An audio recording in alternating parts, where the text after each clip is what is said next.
Hello, I'm Nicholas Brown. I'm the head of office of the United Nations Global Geodetic Centre of Excellence. I'd like to take a moment to consider what modern society would look like without the use of satellites. Imagine this scenario. 7:43. The alarm on your phone didn't wake you up. That's strange. 7:50. You turn on the television and notice that you can't get a signal. There's no signal on your phone either. Telecommunications satellites providing television signals and GNSS systems that assist in the function of mobile phone towers have stopped working. 9:03. Since the GNSS and telecommunications satellites have stopped working, land, sea and air travel has ceased. Those pilots, drivers and captains already en route have had to switch to analog devices and maps. Messages are trying to be sent over radio to ground aircraft and for vessels to return to port. The only winners in the short term are tens of thousands of passengers in planes flying at any given time, oblivious to the difficulties on the flight deck as pilots struggle to talk to air traffic control. The enjoyment, however, is brief because once people land, they are stuck there. 10:18. For people driving, they notice that traffic light systems have either stopped working or are very erratic. This is due to traffic light systems needing GNSS timing information. Accidents are happening everywhere, and the emergency services can't be notified because mobile phones aren't working. For those calls still being made on landlines, the emergency services can't get to people efficiently due to a lack of central management, route planning, and blocked streets from the chaos. 11:47. All stock exchanges around the world have stopped operating. No international communications from satellites and no timing services from GNSS mean it is impossible to synchronise trades with integrity. 12:34. There is panic on the streets and a run on the banks as people try and withdraw cash. However, automatic teller machines aren't working, and the banks don't stock enough cash to meet demand. 2:02. In a bunker somewhere in Europe, a pilot squadron has lost contact with armed drones that were flying in a test exercise. The failure of secure satellite systems has left soldiers, ships, and aircraft cut off from their commanders and vulnerable to attack. Without satellites, world leaders struggle to talk to each other to diffuse mounting global tensions. 5:12. When the satellites stop, some backup systems using ground-based clocks for timing start. Unfortunately though, within a few hours, without GNSS satellites to synchronise time between the clocks throughout the world, problems start to occur. Cloud services begin to fail, internet speeds get slower, until finally they stop working altogether.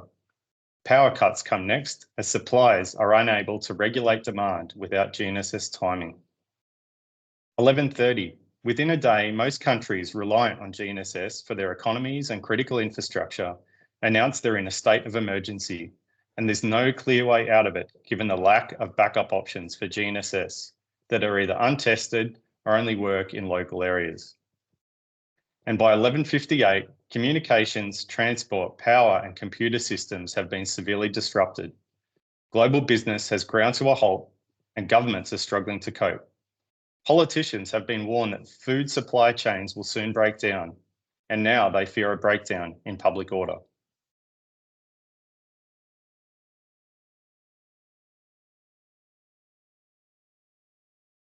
Modern society is dependent on satellites. In many countries, satellite information is essential for economic development, the operation of critical infrastructure, and is a cornerstone of national defence forces. In some cases, the reliance is so strong that countries or regions have developed sovereign space positioning and Earth observation satellite systems. This is in recognition of the fact that a loss of these satellite systems would have catastrophic and cascading effects for their economy and the operation of critical infrastructure. In the United States, the Department of Homeland Security found that 15 of 18 critical infrastructure and key resource sectors rely on the global positioning system including the telecommunications sector, emergency services, and financial exchanges. The dependency on satellites extends to driving economic development. Over the next decade, revenue from GNSS, Earth observation, and satellite telecommunications, which is roughly 80% of the space industry market revenue, has a growth rate of approximately 9%. This shows that we don't just have a dependency on satellite services, but we have a growing dependency on satellite services. So, back to our scenario. Could it happen? Well, yes, but it's unlikely. If something like that was to happen, it would need to be a big event, like a solar storm or a coordinated cyber attack, space debris collision event. When it comes to scenarios like this, member states and space agencies and the satellite operators are aware of many of the risks associated with these events and are actively working to mitigate them. A more likely scenario is that you get a subset of localized impacts, outages or degradation of satellite services for a period of time or in a specific region. For example, on the image on the right-hand side here shows a level of GPS interference which occurred over the Dallas-Fort Worth airport, which interrupted aviation navigation and landing procedures around the airport for a period of 3 days. Again, member states and then the satellite operators are aware of these risks and actively work to mitigate them. Of more concern to the Global Geodetic Centre of Excellence and the member states we've been talking to is the risk that some member states, space agencies and satellite operators aren't aware of. The risks that threaten the use of satellites and all the applications that we derive from them. The hidden risk relates to a range of weaknesses in something called the global geodesy supply chain. This relates to weaknesses that have the potential to cause catastrophic problems for both defence and civilian applications. Let's have a look at what's included in the supply chain. First of all, we have ground observatories and the observers who are constantly measuring the movement of the Earth and satellites and how they change over time. You could think of it as monitoring the Earth's place in space and satellites' place in space and how they move. The reason they move is because the Earth is constantly breathing, spinning and wobbling. And to complicate things further, the satellites orbiting the Earth are also constantly moving. The next on the list are the data centres. The observatories provide their data to data centres, where skilled operators quality check the data and make it available to a global analysis community. The analysts then translate this raw data into geodetic products that are essential for satellite design, development, and operations. These geodetic products include things like the Global Coordinate Reference Frame and global gravity models. They're like our 0 point on a ruler that we determine to use the location of points on the Earth's surface and accurately align and combine our spatial data. These products are the foundation of all geospatial data.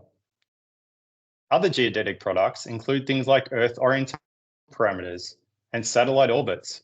These are referring to the place in space of the Earth and the satellites at any given time, which is needed for accurate and reliable satellite services.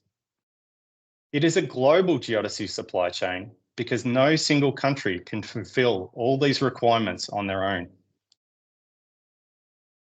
In recognition of the importance of working together and some of the weaknesses that are experienced in the global geodesy supply chain, in 2015, member states in the UN General Assembly developed a resolution.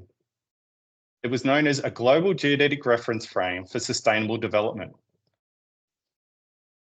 Between November last year and April this year, the United Nations Global Geodetic Centre of Excellence team have listened to the problems that you have and the support that you need.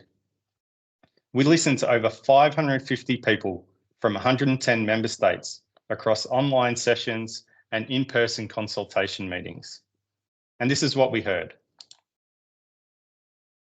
The first thing that we heard from you was that there is a lack of evidence available in a form that decision makers can understand, which clearly explains what the global geodesy supply chain is and why investment of resources is needed.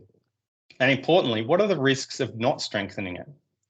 Evidence is needed which shows the importance of the global geodesy supply chain for high profile and politically relevant topics like critical infrastructure operations, key resource uses, natural hazard mitigation, and national security. The second thing we heard, and we recognise it's likely linked with the first one, is that there is a lack of resources.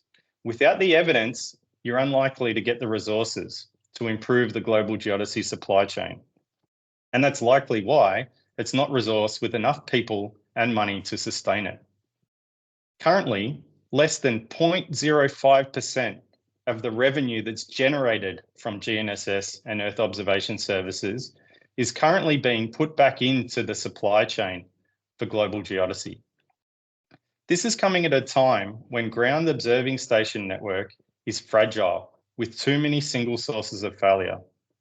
Approximately half of the ground observing stations are not productive due to their age or a lack of maintenance. The collection of data from the ground stations in the observatories, along with the quality checking, data analysis, and product development, are undertaken by several member state government and universities who collaborate under the coordination of a science organisation, the International Association of Geodesy. Much of this work is done in kind and based on a best effort basis. If member state governments or universities choose to cease their in-kind support, and sometimes they do, this can have significant impacts on the quality and reliability of the geodetic products that we rely on every day. Next of all, awareness. There is a lack of awareness of the importance of geodesy across multiple stakeholder groups. Firstly, within government, there's a low level of awareness of the importance of geodesy within senior management of defence agencies and policy agencies, and this even extends to member state geodetic institutions who are responsible for critical elements of the supply chain. Also, within industry, even within industries reliant on satellite services for position, navigation, and timing, such as mining, agriculture, construction, maritime, intelligent transport, there is a very low level of awareness. Nextly, capacity. The number of geodetic professionals is in decline. In some parts of the world, it has been labelled a crisis. This is due to a combination of the lack of awareness of geodesy as a career, less formal education options in universities, and competition for maintaining personnel when better incomes are available in other businesses or sectors that are better known. Finally, governance. Due to the lack of awareness, there's also a lack of national coordination and international coordination. Most countries don't have a governance mechanism that enables representatives from defence, science, university, policy agencies to get together and discuss geodesy. Most countries don't understand the impact that they face from a degradation or failure of the global geodesy supply chain. And unlike other related global sciences like meteorology or hydrology, geodesy does not have an organisation like the World Meteorological Organization, where member states provide financial contributions to support a global effort. A stronger mechanism is needed to ensure that the global geodesy supply chain is able to meet the accurate and reliability needs for our geodetic products that are critical to people's lives. So what are we going to do about it? Well, based on the needs that we heard from all of you, the United Nations Global Geodetic Centre of Excellence has created a joint development plan with input from its partners and all the people that we listen to. The plan will have 3 phases. The first phase is to avoid further degradation of the supply chain. This is looking at how we can best support your current operational requirements. The second phase is to make it more robust, to improve things like the reliability and integrity of the geodetic products that we rely on every day. The third phase will be to work with our science community to meet the more ambitious requirements that we have for the future. It's important to realise this is a joint plan. The plan will include activities for the United Nations Global Geodetic Centre of Excellence to do, for member states to lead on, and also for partners to lead on. A draft of this will be available for review and feedback in mid-June 2024, with the final draft to be presented to the 14th session of the United Nations Committee of Experts on Global Geospatial Information Management in August 2024. The UN-GGCE team encourage you to provide your views and perspectives on this first joint development plan for global geodesy. We then look forward to implementing the plan and supporting your actions to make the global geodesy supply chain stronger together. Thank you.